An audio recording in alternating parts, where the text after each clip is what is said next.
Hello again! Here's Lesson 2, where we will consider how our homes really serve us. My goal is to help you think outside the box of what you have and what surface changes you want to make to get at how you can craft a home update that will really align with your own needs. Winston Churchill said that we shape our buildings, and thereafter they shape us.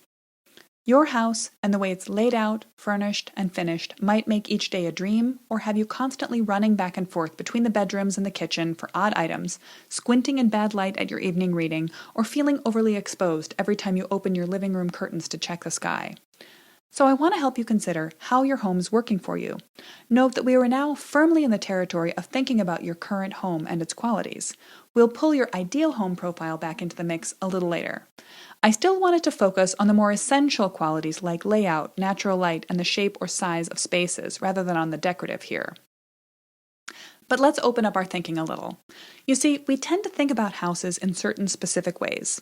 Especially for those of us planning a remodel, we focus on the financial. What is your home worth?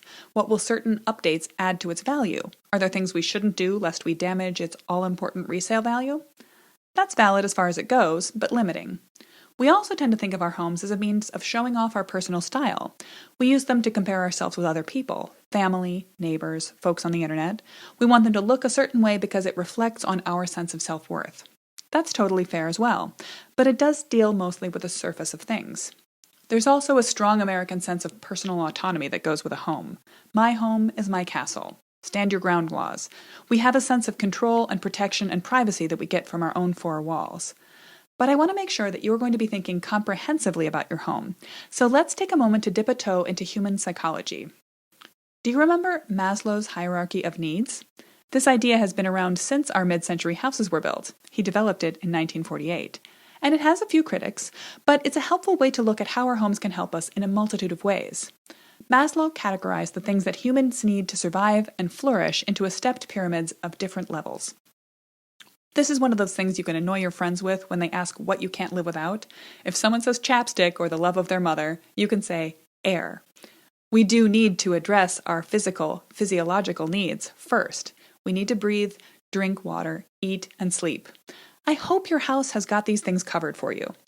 Although, it's surprising how often that item, sleep, can be undermined by things that you could address with a remodel.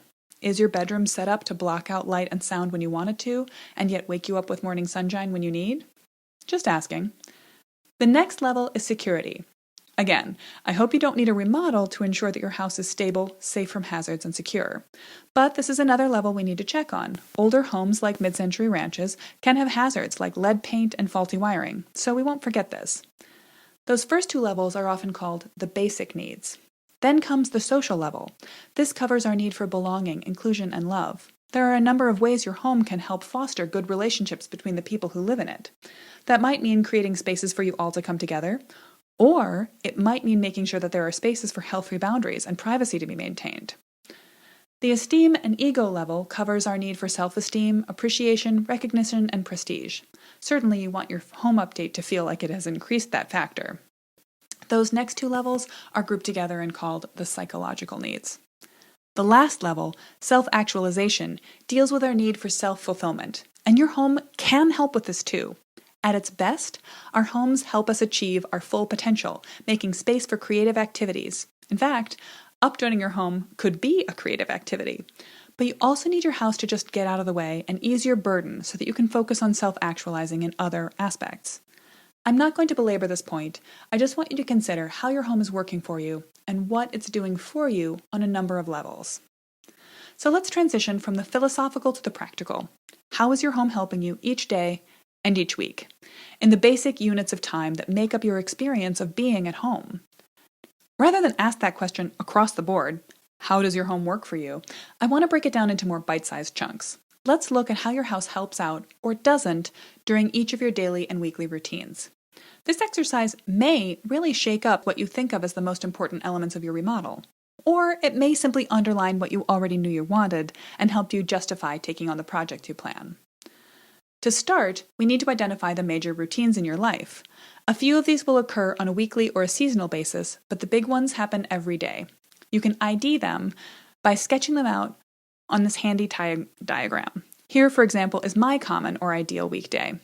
I provided this example and a blank daily time bar in the worksheet which you can download for this lesson. You can conjure it up from memory right now, or if it seems easier, just keep it handy during the one day and jot down what you do as you do it. Once you've identified the basic things you do each day, and you might make a second pass for the weekend, you can think about any other common routines you enjoy or have to knock off each week. Then, with your list of common and necessary routines in hand, you can think about how your house is working with or against you during each of them. Does your home facilitate the things you need to get done every day? Do you have a smooth morning routine? Is getting laundry done easy or a pain? Do you end up with a mess of paperwork on the kitchen island because you could really use a small desk space? How does the way light flows in and out of your house wake you up, keep you going, and soothe you to a quiet night? Here's the thing. How we spend our days is how we spend our lives. Annie Dillard said that, and it is so true. I like this method of imagining improvements to your home because it gets right to the heart of how we spend our days. A lot of the inspiration you see on the internet is aimed at some of the show places of a house. And while I think it can be great to update your living room, especially if doing so connects you better to your daily life, I also think we sometimes pay too little attention to the less exalted spaces of the house. By focusing on your daily routines to identify places that need help and considering how to fix them up, you're putting your design attention where your actual life is. So, now that you've watched the lesson, go grab that worksheet and fill in your daily routines as you'd like, then use the notes section to consider how your house is helping or hurting with the things you need to get done every day. Remember Maslow. We're not just talking about keeping the snow out, the lights on, or even minimal back and forth efficiency. Does the house make you feel good while you live your life in it? You can either do this exercise in your chair, at your desk, or wherever you're running through these exercises, or consider carrying a paper with you through the day, or several, this week to jot your ideas down as they come. Feel free to be as specific as noting that you wish you had a brighter light over the sink to see the dishes as you wash them, or as general as saying that you wish it were easier to get from the bedrooms to the garage. Some problems you identify will be easily solvable, and some may not, but it's always worth making a wish list. Here's a question. Are there parts of your house that you don't go to on a daily basis? Guest rooms and basements often fall into this category.